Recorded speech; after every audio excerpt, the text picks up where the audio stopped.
निवडायला विनंती आहे की त्यांनी थोडक्यात आपले विचार व्यक्त करायचे. आज या सगळं जरा यायला उशीर झाला बाहेर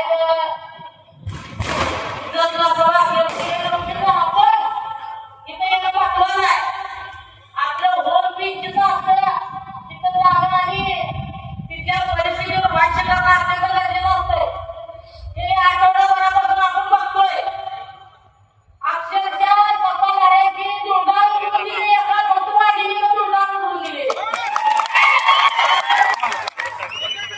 एवढा पैसा आला, एवढे मंत्री आणले, एवढे नायगावचे गल्ली बोळातले दादा लोक आणले एका महिन्यासाठी. निवडणूक झाल्यानंतर तुम्हाला सांगतो एकच गाडी चालवणार. तीन तालुक्यातल्या शहरात लागला होता बाईने पाडलं.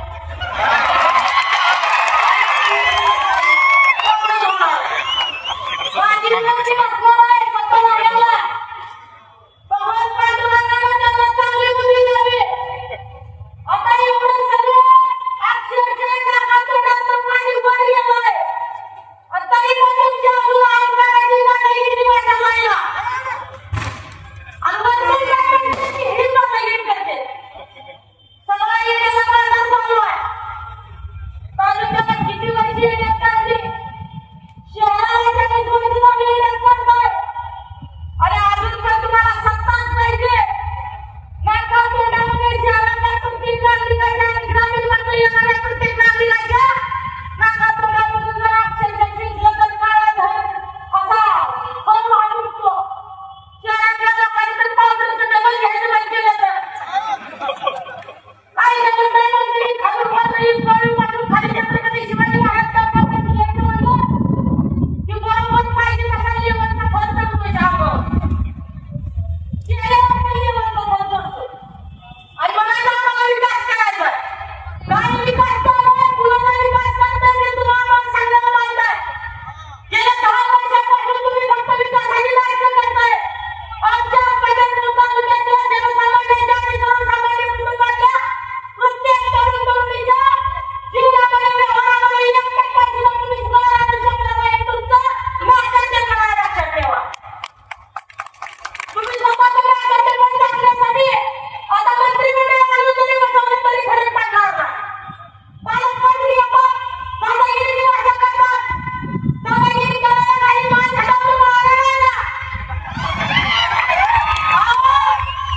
विठ्ठलाची पांडुरंगाची नगरी आहे. लाखो भाविक इथं चंद्रलीन होण्यासाठी येतात.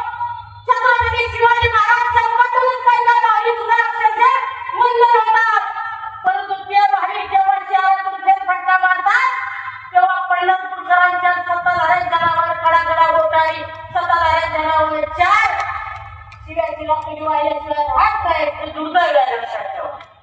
बरं आम्ही हे बोलतो की हे म्हणतात येऊ नाही असं कसं बोलतोय. मी लोक बोलतोय ती सांगतो.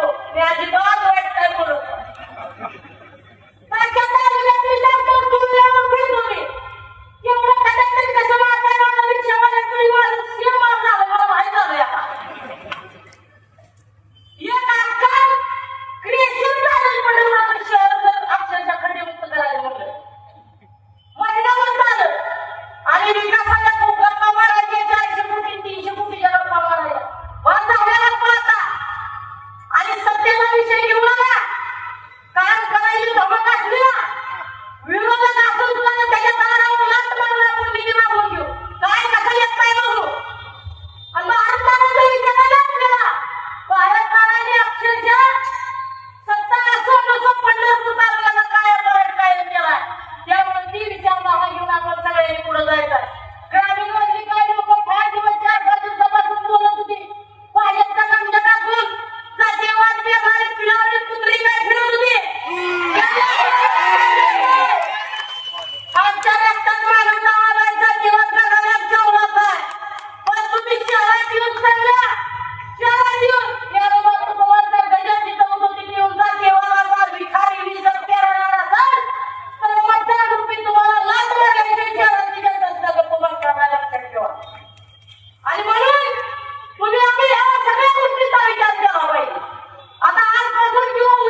तुम्ही कधी ना कधी जेवल्यापासून मरेपर्यंत रिक्षात बसलेला नाही त्या रिक्षावाल्यावर तुमच्या नावाने मला नियंत्रण बटन दाबूया रिक्षासोबत अजून सुद्धा आपली जी बटणं आहेत ती व्यवस्थित दाबा काहीच करंट येणार आहे 5 वर्ष तुम्ही करंटमध्ये काम करा तुमची प्रत्येक कामं जी आहे ती व्यवस्थित पार पडतील आणि या शहराला एक रणरागिणी आपल्याला मिळेल डॉक्टर आहेत शहराचा विकास करतील शहराचा आधार पण नेमकं काय आहे डॉक्टर पर्यंत जायला माहित आहे त्या एक गोळ्या औषधाला देण्यापेक्षा सर्जरी करून टाकतील सर्जरी त्यामुळे आजच्या उमेदवाराच्या पाठीमागे भक्कमपणे उभं राहावं सगळे जे नगरसेवक पदाचे उमेदवार आहेत त्या सगळ्यांच्या देखील पाठीमागे आपण सर्वांनी भक्कमपणे उभं राहावं काय चुकलं आपल्याला आपल्याला त्या शब्द झाले चुकले असतील पण दिलगिरी पाठवा व्यक्त करत नाही एवढंच बोलतो आणि तर सांगतो धन्यवाद